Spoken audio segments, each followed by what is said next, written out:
तय कर करके आगे बढ़ना चाहिए। 15 साल इसलिए कि जब आप 75 के होंगे तब आप कितने सामर्थ्यवान, समर्पित, संकल्पवान होंगे। और जब देश 2047 में शताब्दी मनाता होगा तब इस देश की आशा अपेक्षाओं के अनुरूप आप किस ऊंचाई पर पहुंचे होंगे, वो दिन देश देखना चाहता है। मेरी आपको बहुत शुभकामनाएं। बहुत बहुत धन्यवाद।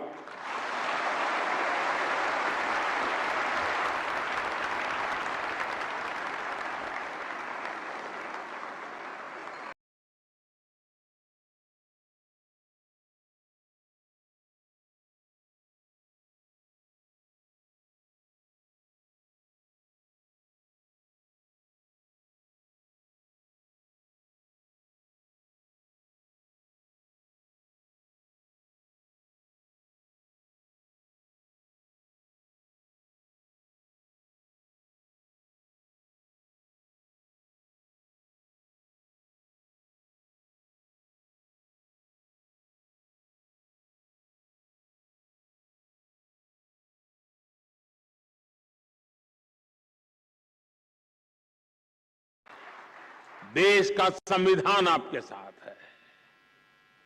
हमारे आर्थिक हितों पर, हमारे संस्थानों पर भी नित्य प्रतिदिन प्रहार बढ़ते चले जा रहे हैं और इसमें जाहिर तौर पर करप्शन का पैसा लगता है।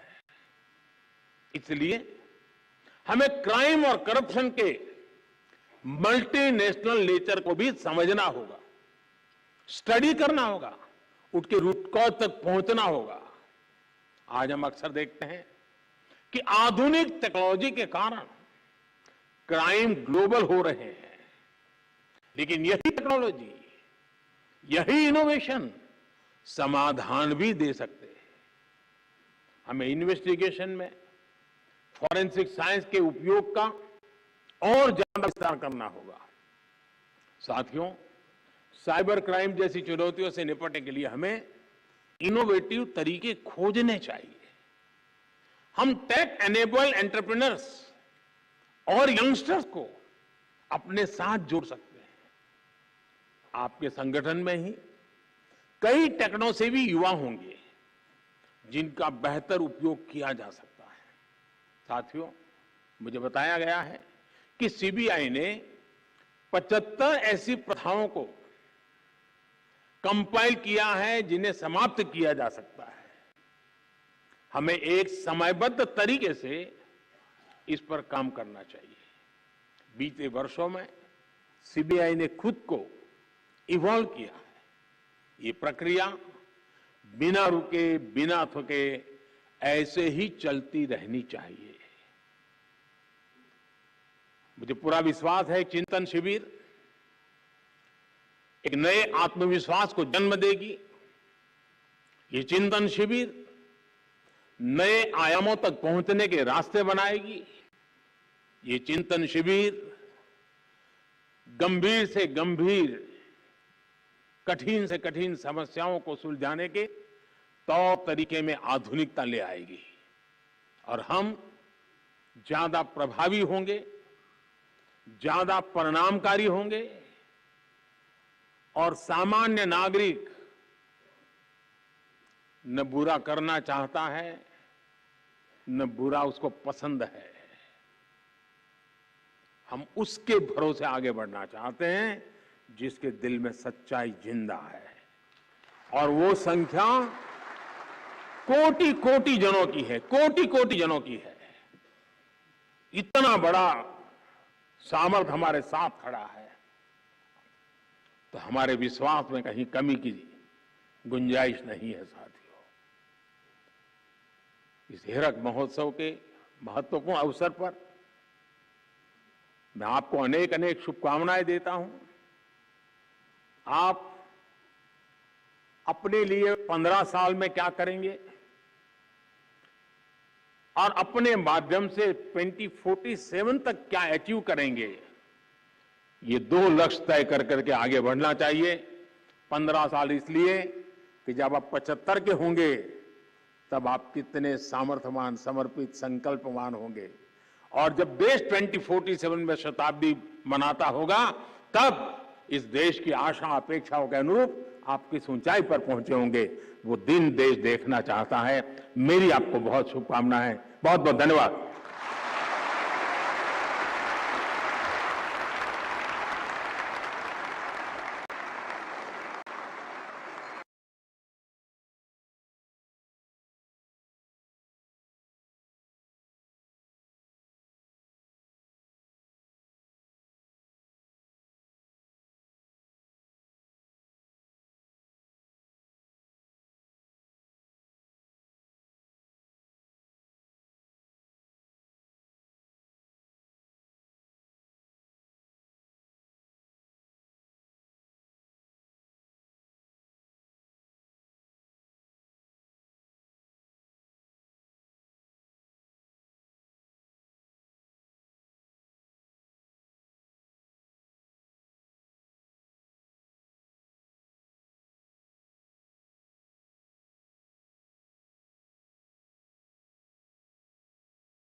देश का संविधान आपके साथ है।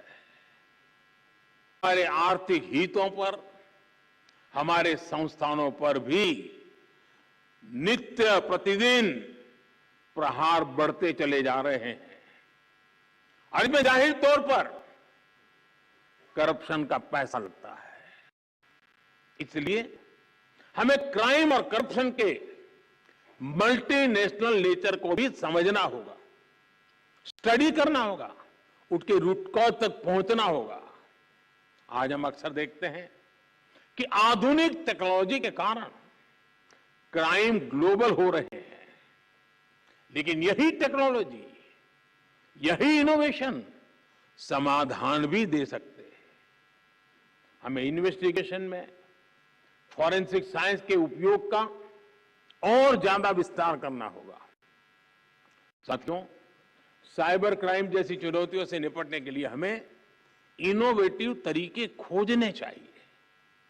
हम टेक एनेबल एंटरप्रेन्योर्स और यंगस्टर्स को अपने साथ जोड़ सकते हैं। आपके संगठन में ही कई टेक्नोसेवी युवा होंगे जिनका बेहतर उपयोग किया जा सकता है। साथियों, मुझे बताया गया है कि सीबीआई ने 75 ऐसी प्रथाओं को कंपाइल किया है जिन्हें समाप्त किया जा सकता है। हमें एक समयबद्ध तरीके से इस पर काम करना चाहिए। बीते वर्षों में सीबीआई ने खुद को इवॉल्व किया है। ये प्रक्रिया बिना रुके, बिना थके ऐसे ही चलती रहनी चाहिए। मुझे पूरा विश्वास है चिंतन शिविर एक नए आत्मविश्वास को जन्म देगी। ये चिंतन शिविर नए आयामों तक पहुंचने के रास्ते बनाएगी। ये चिंतन शिविर गंभीर से गंभीर, कठिन से कठिन समस्याओं को सुलझाने के तौर तरीके में आधुनिकता ले आएगी और हम ज्यादा प्रभावी होंगे, ज्यादा परिणामकारी होंगे और सामान्य नागरिक न बुरा करना चाहता है, न बुरा उसको पसंद है। हम उसके भरोसे आगे बढ़ना चाहते हैं जिसके दिल में सच्चाई जिंदा है और वो संख्या कोटि कोटि जनों की है, कोटि कोटि जनों की है। इतना बड़ा सामर्थ्य हमारे साथ खड़ा है तो हमारे विश्वास में कहीं कमी की गुंजाइश नहीं है। साथियों, इस हीरक महोत्सव के महत्वपूर्ण अवसर पर मैं आपको अनेक अनेक शुभकामनाएं देता हूं। आप अपने लिए 15 साल में क्या करेंगे और अपने माध्यम से 2047 तक क्या अचीव करेंगे, ये 2 लक्ष्य तय कर करके आगे बढ़ना चाहिए। 15 साल इसलिए कि जब आप 75 के होंगे तब आप कितने सामर्थ्यवान, समर्पित, संकल्पवान होंगे और जब देश 2047 में शताब्दी मनाता होगा तब इस देश की आशा अपेक्षाओं के अनुरूप आप किस ऊंचाई पर पहुंचे होंगे, वो दिन देश देखना चाहता है। मेरी आपको बहुत शुभकामनाएं, बहुत बहुत धन्यवाद।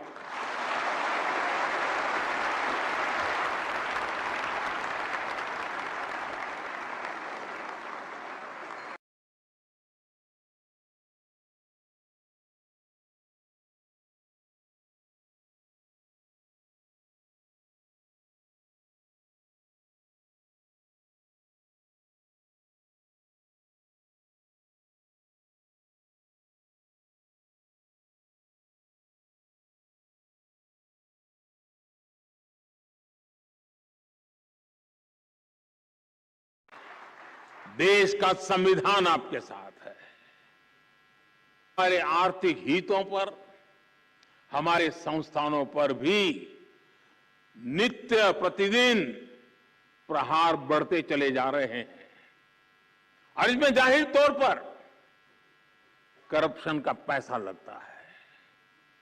इसलिए हमें क्राइम और करप्शन के मल्टीनेशनल नेचर को भी समझना होगा, स्टडी करना होगा, उसके रूट कॉज तक पहुंचना होगा। आज हम अक्सर देखते हैं कि आधुनिक टेक्नोलॉजी के कारण क्राइम ग्लोबल हो रहे हैं, लेकिन यही टेक्नोलॉजी, यही इनोवेशन समाधान भी दे सकते हैं। हमें इन्वेस्टिगेशन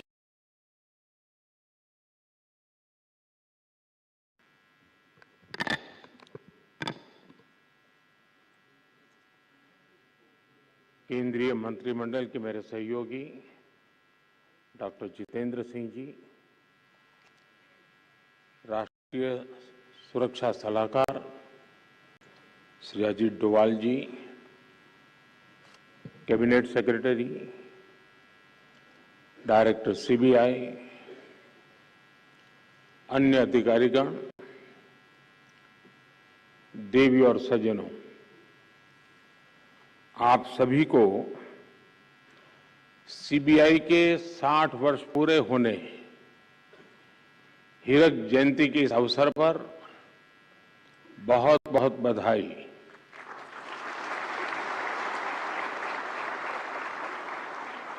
देश की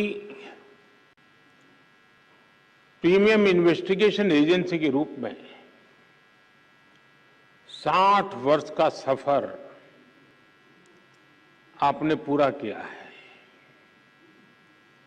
ये 6 दशक निश्चित रूप से अनेक उपलब्धियों के रहे हैं, आज यहां सीबीआई के मामलों से जुड़े सुप्रीम कोर्ट के फैसलों का संग्रह भी जारी किया गया है। ये सीबीआई के बीते वर्षों के सफर को दिखाता है। कुछ शहरों में सीबीआई का नया दफ्तर हो, ट्विटर हैंडल हो, अन्य व्यवस्थाएं जिनका आज शुभारंभ हुआ है, वो निश्चित रूप से सीबीआई को और सशक्त करने में अहम भूमिका निभाएंगे। सीबीआई ने अपने काम से, अपने कौशल से सामान्य जन को एक विश्वास दिया है। आज भी जब किसी को लगता है कि कोई केस असाध्य है, तो आवाज उठती है कि मामला सीबीआई को दे देना चाहिए। लोग आंदोलन करते हैं कि केस उनसे लेकर के सीबीआई को दे दो। यहां तक कि पंचायत स्तर पर भी कोई मामला आता है तो लोग कहते हैं, अरे भाई इसके तो सीबीआई के हवाले करना चाहिए। न्याय के, इंसाफ के एक ब्रांड के रूप में सीबीआई हर जुबान पर है। सामान्य जन का ऐसा भरोसा जीतना कोई साधारण उपलब्धि नहीं है।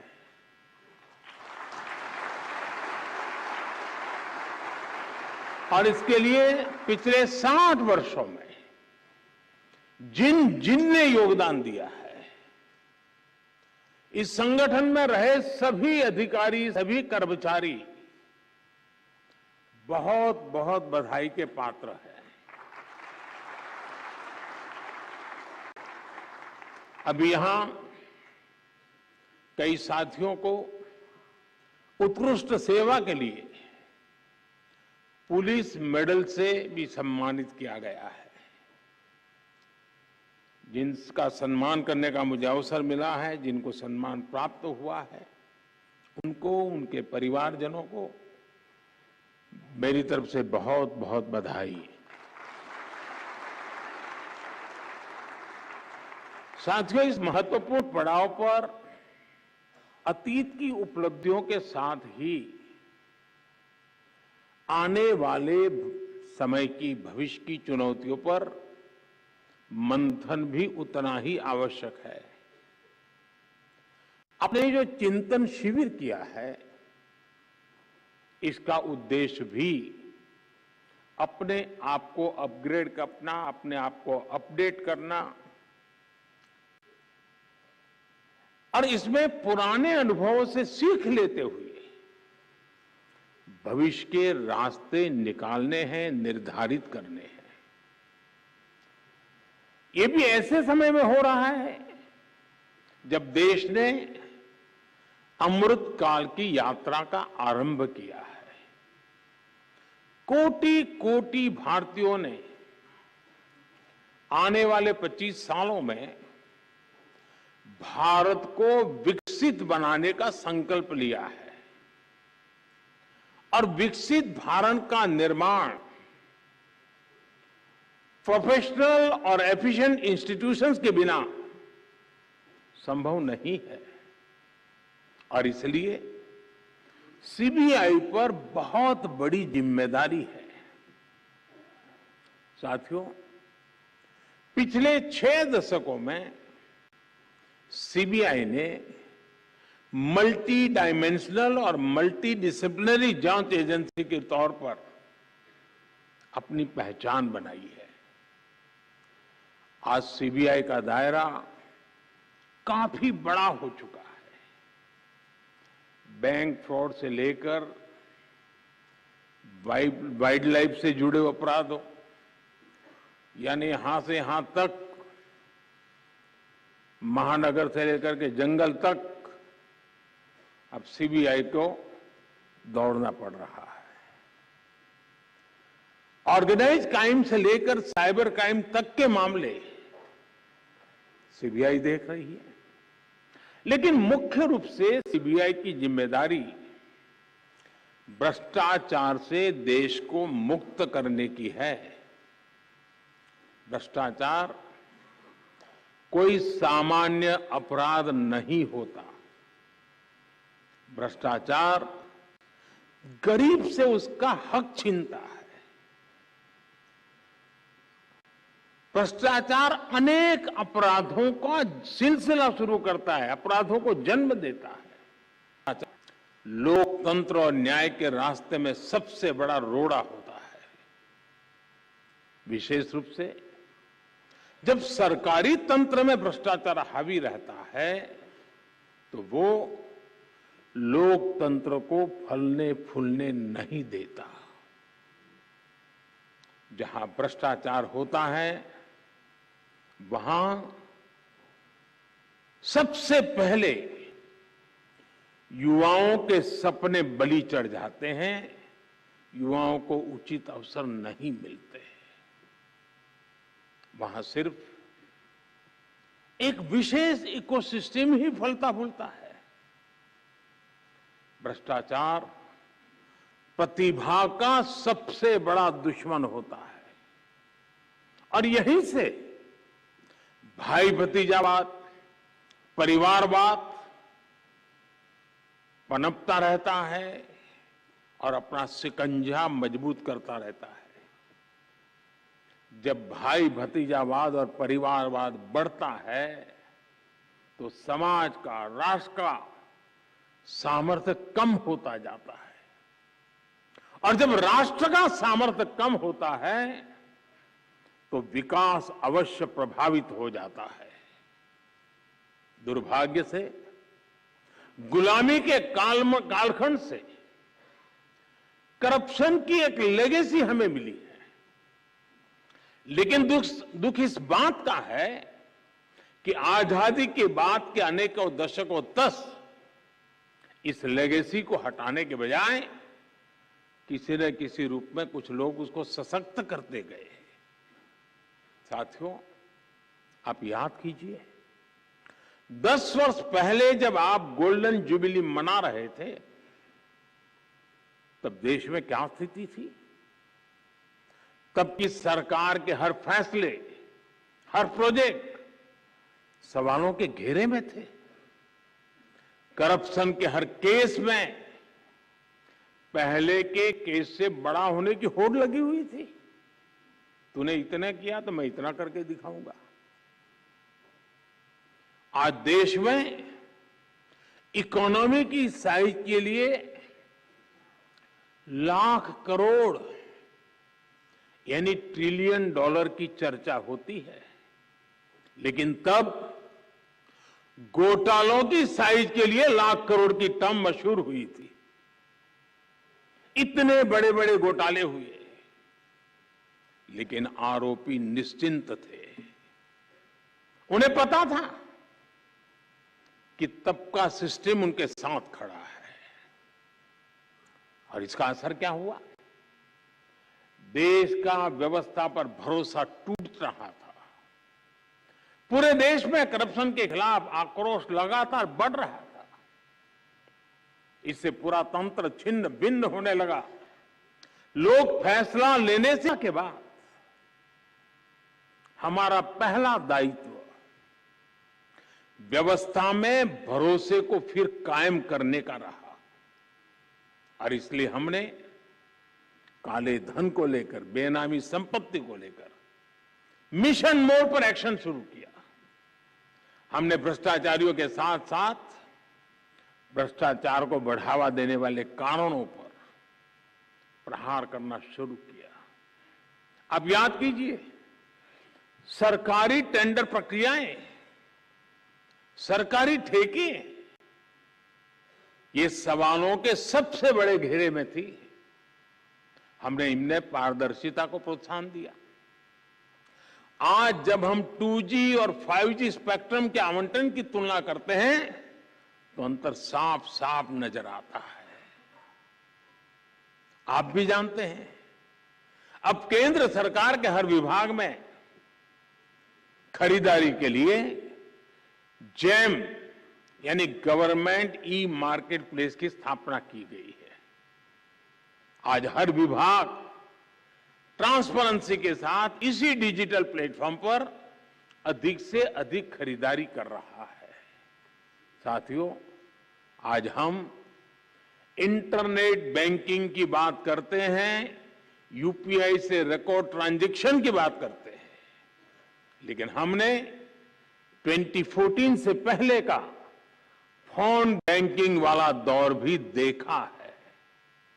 ये वो दौर था जब दिल्ली में प्रभावशाली राजनीतिक दलों से जुड़े लोगों के फोन पर हजारों करोड़ रुपए के बैंक लोन मिला करते थे। इसने हमारी अर्थव्यवस्था के आधार, हमारे बैंकिंग सिस्टम को बर्बाद कर दिया था।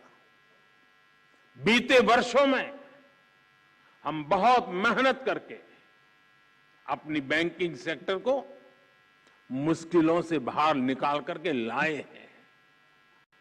फोन बैंकिंग के उस दौर में कुछ लोगों ने 22,000 करोड़ रुपए देश के बैंकों के लूट लिए और विदेश भाग गए। हमने फ्यूजिटिव इकोनॉमिक ऑफेंडर्स कानून बनाया। अभी तक विदेश भागे इन आर्थिक अपराधियों की 20,000 करोड़ रुपए से अधिक की संपत्ति जब्त की जा चुकी है।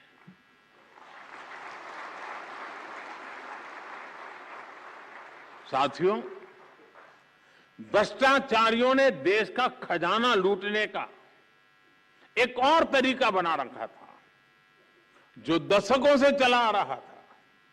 ये था सरकारी योजनाओं के लाभार्थियों से लूट। पहले की सरकारों में जो मदद गरीब लाभार्थियों के लिए भेजी जाती थी वो बीच में ही लूट ली जाती थी। राशन हो, घर हो, स्कॉलरशिप हो, पेंशन हो, ऐसी अनेक सरकारी स्कीम्स में असली लाभार्थी खुद को ठगा हुआ महसूस करते थे। और एक प्रधानमंत्री ने तो कहा था, 1 रुपया जाता है 15 पैसा पहुंचता है। 85 पैसों की चोरी होती थी। पिछले दिनों में सोच रहा था, हमने डीबीटी के द्वारा करीब 27 लाख करोड़ रुपए नीचे लोगों में पहुंचाया है। अगर उस हिसाब से देखता तो 27 लाख करोड़ में से करीब करीब 16 लाख करोड़ कहीं चले गए होते। आज जनधन, आधार, मोबाइल की ट्रिनिटी से हर लाभार्थी को उसका पूरा हक मिल रहा है। इस व्यवस्था से 8 करोड़ से अधिक फर्जी लाभार्थी सिस्टम से बाहर हुए हैं।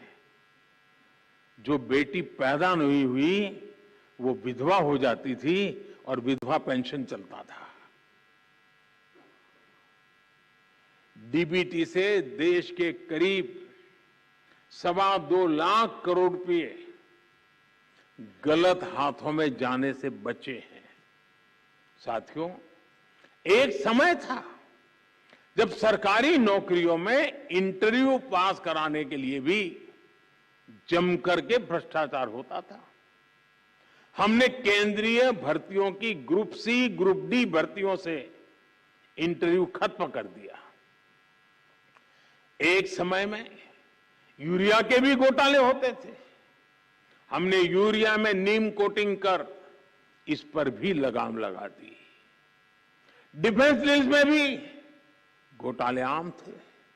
बीते 9 वर्षों में डिफेंस डील्स पूरी पारदर्शिता के साथ किया गया है। अब तो हम भारत में ही अपनी जरूरत का रक्षा सामान बनाने पर बल दे रहे हैं।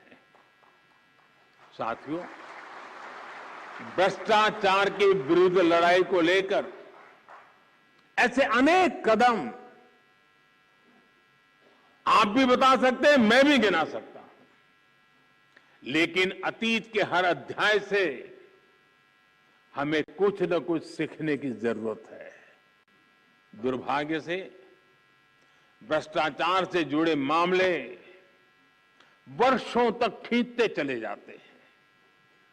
ऐसे मामले भी आए हैं जिसमें एफआईआर होने के 10 साल बाद भी सजा की धाराओं पर चर्चा चलती रहती है। आज भी जिन मामलों पर एक्शन हो रहे हैं वो कई कई साल पुराने हैं। जांच में देरी दो तरीके से समस्या को जन्म देती है। एक तरफ भ्रष्टाचारी को सजा देर से मिलती है, तो दूसरी तरफ निर्दोष परेशान होता रहता है। हमें सुनिश्चित करना होगा कि कैसे हम इस प्रोसेस को तेज बनाएं और भ्रष्टाचार में दोषी को सजा मिलने का रास्ता साफ हो पाए। हमें बेस्ट इंटरनेशनल प्रैक्टिसेस को स्टडी करना होगा, जांच अधिकारियों की कैपेसिटी बिल्डिंग पर फोकस करना होगा। और साथियों, आपके बीच मैं एक बात फिर स्पष्ट करना चाहता हूं। आज देश में करप्शन के खिलाफ कार्रवाई करने के लिए राजनीति की इच्छा शक्ति में कोई कमी नहीं है। आपको कहीं पर भी हिचकने, कहीं रुकने की जरूरत नहीं है। मैं जानता हूं जिनके खिलाफ एक्शन ले रहे हैं वो बहुत ताकतवर लोग हैं। बरसों बरस तक वो सरकार का, सिस्टम का हिस्सा रहे हैं। संभव है कई जगह किसी राज्य में आज भी विकसित सत्ता का हिस्सा हो। बरसों बरस तक उन्होंने भी एक इकोसिस्टम बनाया है।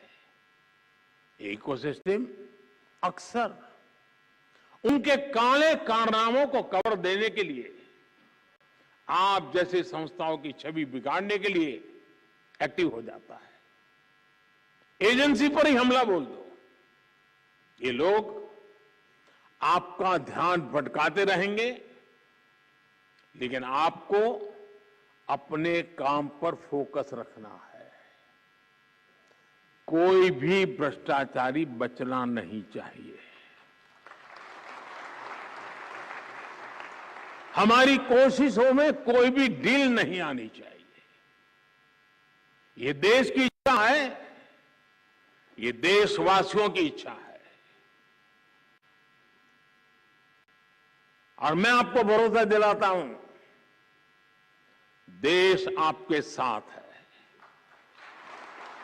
कानून आपके साथ है, देश का संविधान आपके साथ है। साथियों, बेहतर परिणामों के लिए अलग अलग एजेंसियों के बीच के साइलोज को भी खत्म करना बहुत आवश्यक है। ज्वाइंट और मल्टी डिसिप्लिनरी इन्वेस्टिगेशन आपसी विश्वास के माहौल में ही संभव होगा। अब देश की ज्योग्राफिकल बाउंड्रीज, उससे बाहर भी पैसों का, लोगों का, गुड्स एंड सर्विसेज का बड़े पैमाने पर मूवमेंट हो रहा है। जैसे जैसे भारत की आर्थिक शक्ति बढ़ रही है, तो अड़चने पैदा करने वाले भी बढ़ रहे हैं। भारत के सामाजिक ताने बाने पर, हमारी एकता और भाईचारे पर, हमारे आर्थिक हितों पर, हमारे संस्थानों पर भी नित्य प्रतिदिन प्रहार बढ़ते चले जा रहे हैं।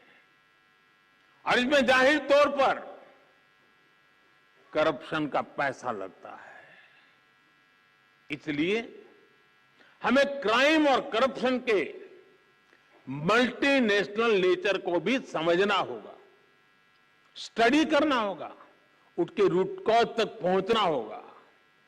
आज हम अक्सर देखते हैं कि आधुनिक टेक्नोलॉजी के कारण क्राइम ग्लोबल हो रहे हैं, लेकिन यही टेक्नोलॉजी, यही इनोवेशन समाधान भी दे सकते हैं। हमें इन्वेस्टिगेशन में फॉरेंसिक साइंस के उपयोग का और ज्यादा विस्तार करना होगा। साथियों, साइबर क्राइम जैसी चुनौतियों से निपटने के लिए हमें इनोवेटिव तरीके खोजने चाहिए। हम टेक एनेबल एंटरप्रेन्योर्स और यंगस्टर्स को अपने साथ जोड़ सकते हैं।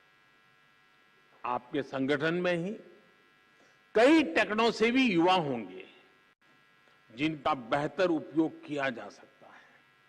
साथियों, मुझे बताया गया है कि सीबीआई ने 75 ऐसी प्रथाओं को कंपाइल किया है जिन्हें समाप्त किया जा सकता है। हमें एक समयबद्ध तरीके से इस पर काम करना चाहिए। बीते वर्षों में सीबीआई ने खुद को इवॉल्व किया है। ये प्रक्रिया बिना रुके, बिना थके ऐसे ही चलती रहनी चाहिए। मुझे पूरा विश्वास है चिंतन शिविर एक नए आत्मविश्वास को जन्म देगी।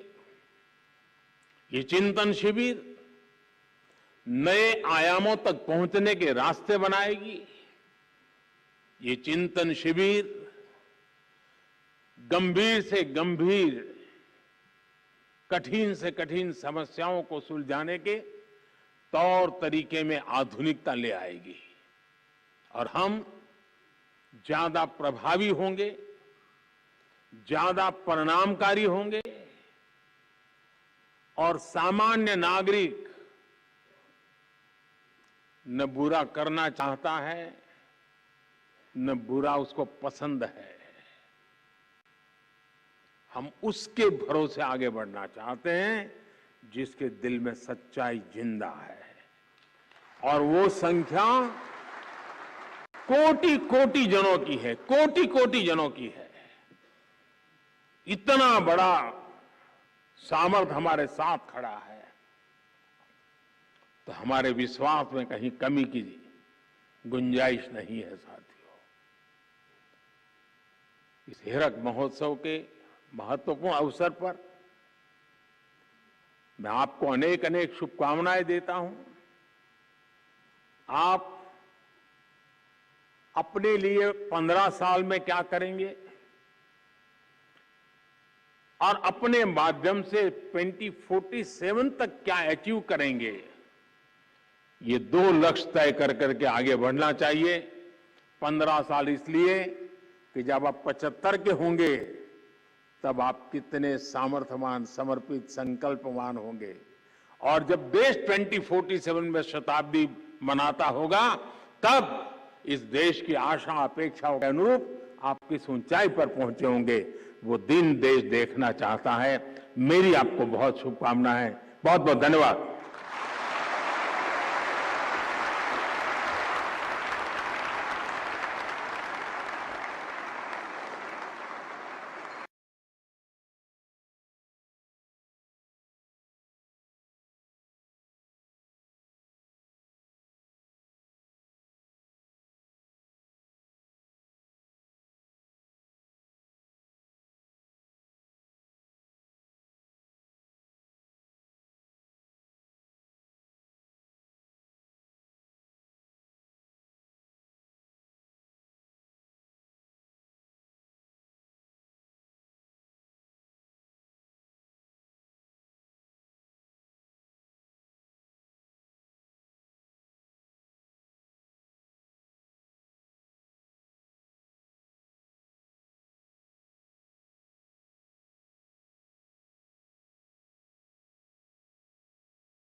डॉक्टर जितेंद्र सिंह जी,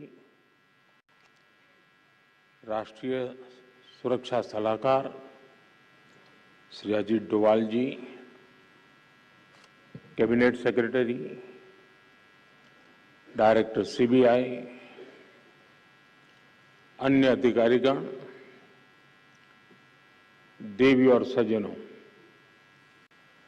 आप सभी को सीबीआई के 60 वर्ष पूरे होने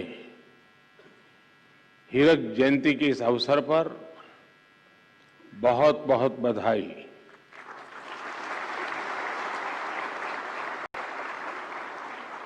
देश की प्रीमियम इन्वेस्टिगेशन एजेंसी के रूप में 60 वर्ष का सफर आपने पूरा किया है। ये 6 दशक निश्चित रूप से